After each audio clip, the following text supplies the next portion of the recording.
টাকা ছাড়া পুরুষ মানুষের আলাদা কোনো সৌন্দর্য নেই। সে যতই সুদর্শন হোক, যতই উচ্চ শিক্ষায় শিক্ষিত হোক, যতই গুণবান হোক, পুরুষের গ্রহণযোগ্যতা মাপা হয় তার টাকায়। পকেটে টাকা না থাকলে তার আদর কদর কেউ করে না। তার দীর্ঘদিনের প্রেমটাও হেরে যায় পকেট ভর্তি টাকা না থাকার কাছে।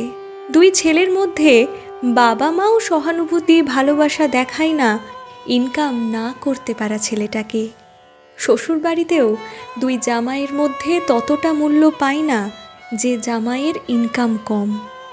বন্ধু মহলেও যে বন্ধুটির টাকা নেই তার কোনো খাতিরই নেই। সন্তানদের কাছে বাবার রোজগার না থাকলে সে বাবা সবসময়ই অবহেলার পাত্র। টাকা না থাকলে পুরুষ মানুষকে কেউ কখনোই ভালোবাসেনি, বাঁচতে পারেও না।